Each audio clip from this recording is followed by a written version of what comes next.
Everyone thinks they already know Rick and Morty. Genius grandpa, nervous grandson, dumb alien planets, cheap laughs. Dan Harmon has admitted the writers kept entire pieces of this world hidden on purpose, in plain sight for years. In this video, we break down every Rick and Morty character secret. Rick Sanchez, the origin. He spent 5 seasons lying about. For a long time, Rick Sanchez was a mystery even to the people who loved him the most. The show gave small pieces of information here and there, but never enough to explain why he acted the way he did. Viewers knew he was the smartest man in every version of every world he visited. They knew he drank constantly, that he treated most people like they barely mattered, and that he could build a spaceship out of parts from his garage faster than most people could build a sandwich. What nobody knew, for a very long stretch of the show, was why any of this was true. The writers wanted it that way. Dan Harmon has said plainly that the team was careful about going into Rick's past, because once a mystery character gets a full explanation, some of the mystery disappears along with it. He compared it to finding out exactly how a beloved character got his signature look, saying that kind of detail can feel disappointing once it's spelled out. So for years, Rick stayed a closed book, and the show let small cracks show instead of giving anyone the full picture. Those cracks were there from the very beginning, if anyone was paying attention. In the first season, Rick already seemed like someone carrying something heavy. He drank from a flask constantly. He said the phrase "wubba lubba dub dub" as a kind of joke, tossed around so casually that most viewers probably assumed it meant nothing. Later, the show revealed that in Rick's home language, that phrase actually meant something closer to "I am in great pain, please help me." That single detail, dropped without any big announcement, told viewers everything they needed to notice about Rick's humor. He was constantly making jokes that were secretly cries for help, and almost nobody around him seemed to catch it, which made those moments land even harder once people understood. Bird Person, who became one of Rick's closest friends across the show's run, gave some of the clearest hints about what was underneath Rick's constant joking. Bird Person once explained to Morty that Rick's drinking and his general disregard for his own safety were connected to real pain, not just a personality quirk. This was a big deal, because Bird Person rarely said much of anything. He was calm, almost to the point of silence. So when he did speak about Rick's inner life, it meant the show wanted people to actually listen. Around the same time, other small details started building up. Fans learned that Rick had once been part of a resistance movement fighting against a powerful alien government called the Galactic Federation,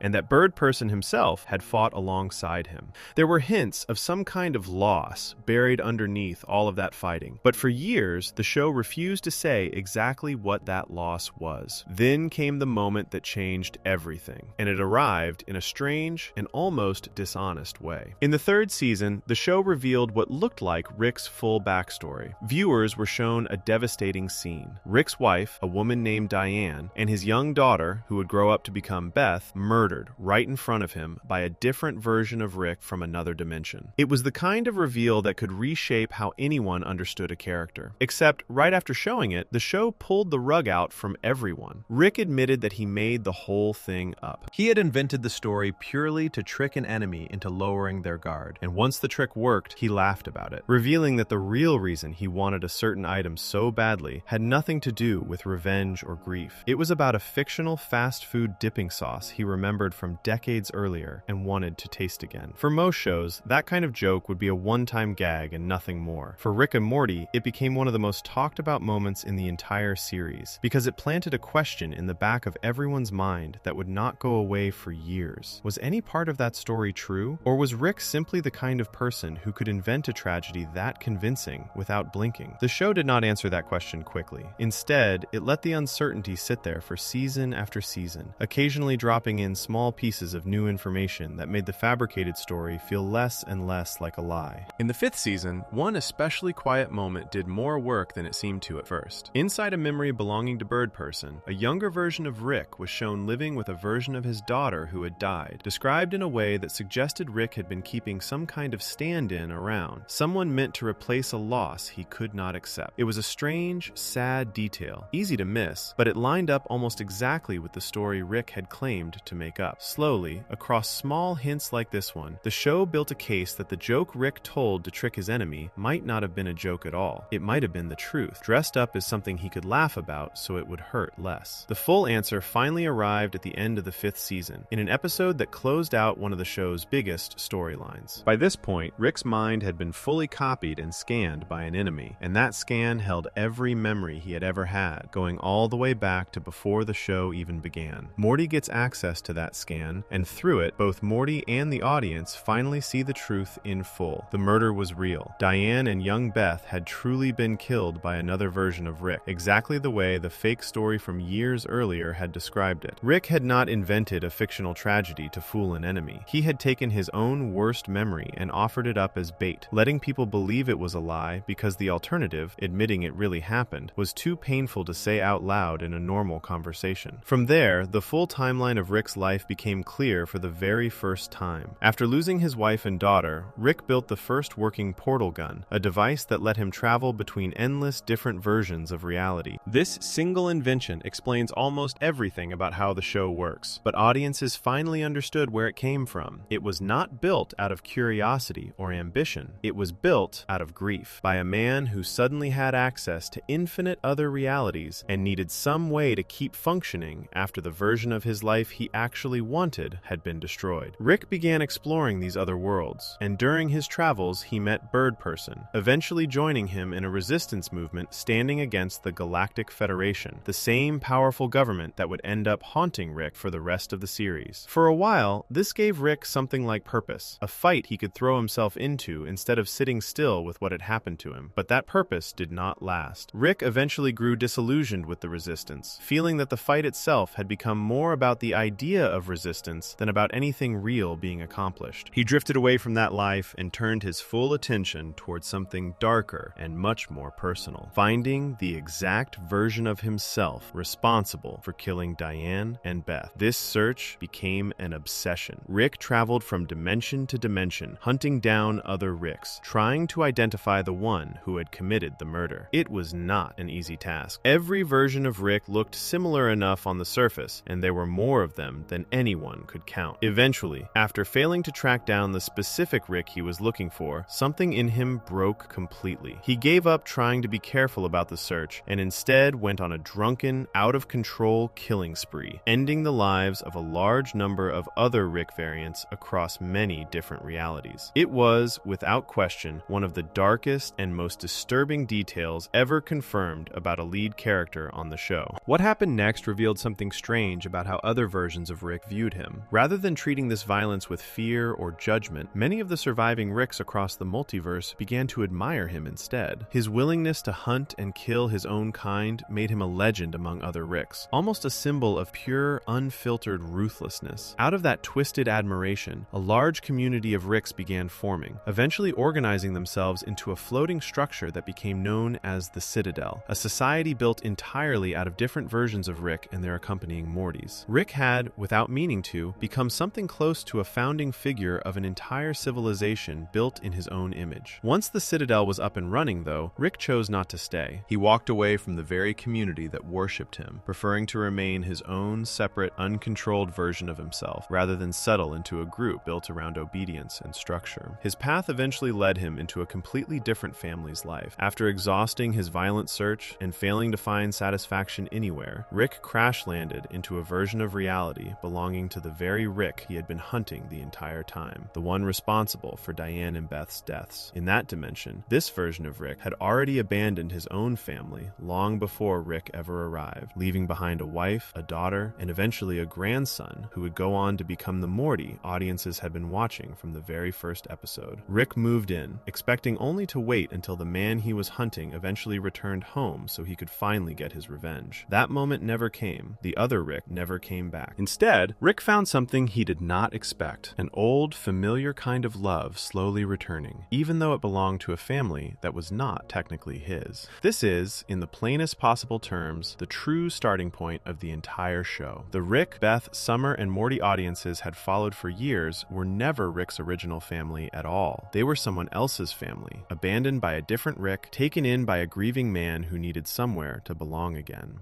This piece of information changes the meaning of nearly everything that came before it. Every time Rick seemed distant with Beth throughout the earlier seasons, every moment where he treated Morty like a disposable tool instead of a grandson, every flash of coldness toward Jerry or Summer, all of it takes on a heavier meaning once it becomes clear that none of them were ever his to begin with. He wasn't simply an absent father who came back too late. He was a man living inside someone else's unfinished story, wearing the shape of a family member without ever fully being one, at at least at the start. And yet, over time, something in him clearly did shift. The show never pretends that Rick becomes a warm, easy person because of this discovery, but it does suggest that whatever love grew between him and this borrowed family became real at some point, even if it started out as a strange kind of substitute for what he had actually lost. There is something worth sitting with in the way the show chose to reveal all of this. Instead of building toward a single dramatic scene where Rick breaks down and explains his past out loud, the writers hid the entire truth inside a joke that most people assumed was just Rick being cruel and funny at the same time. That choice says a great deal about who Rick is as a character. He is a person who can only approach his own pain sideways, disguising it as comedy, letting people laugh at exactly the thing that hurts him the most, because laughing at it feels safer than admitting it out loud. Even years later, when Morty finally gains access to the full memory, Rick does not sit Morty down and explain his life story directly. He hands over a device and lets the memory speak for itself, still keeping some distance between himself and the truth, even in the moment it finally comes out. It also helps explain something about Rick's relationship with death and danger that shows up constantly throughout the series. Early seasons are full of small, easy-to-miss moments where Rick seems almost careless about whether he lives or dies, willing to put himself in danger without much concern for the outcome. Once his real history becomes known, those moments read differently. A man who lost the two people closest to him, who spent years hunting for the one responsible for that loss, who eventually gave up that hunt and settled for a version of family that was never originally his, carries a kind of weight that explains why staying alive might not always feel like something worth fighting for. This does not excuse the way Rick treats people throughout the show, and the show itself never asks anyone to forgive him because of it, but it gives his behavior a shape instead of leaving it as random cruelty with no explanation behind it. What makes this reveal land so hard, even years after it happened, is how patient the show was in building up to it. Most shows would not wait 5 seasons to answer a question this important. Rick and Morty did, and the wait paid off because every hint dropped along the way turned out to matter. The joke about the fictional sauce, Bird Person's quiet comment about pain, the strange memory of a young Rick living with a version of his lost daughter, all of it connected into one single, devastating picture once the full truth finally arrived. Very few animated shows are willing to plant that much information across that many episodes and trust that viewers will still be paying attention years later when it all comes together. Before we move on, if you're enjoying this analysis, please consider subscribing. It helps the channel tremendously. That other Rick was never given a name during those early hints, only a role, the reason behind the fake sauce joke, the reason an entire civilization formed out of admiration for violence. Eventually, the show hands him a full identity and a motive of his own. What passed between these two versions of the same man is where the story goes next. Section 2. Rick Prime, the villain the show hid for 7 seasons. For most of the show's run, there was no name attached to the Rick who killed Diane and young Beth. He was simply the reason behind everything. He was the reason Rick built a portal gun. He was the reason Rick spent years hunting down other versions of himself. He was the reason an entire floating city of Ricks eventually formed out of fear and admiration. But for season after season, this Rick had no name, no face anyone could point to, and no motive the audience could actually hear from his own mouth. He existed only as an idea, a shape in the background of someone else's grief. That changed only recently, and once it did, the show finally gave viewers a real villain to sit across from Rick Sanchez instead of a ghost. The reveal did not come quickly, and it did not come easily either. The show spent years hinting that there was something bigger going on behind Rick's constant hunting and drinking,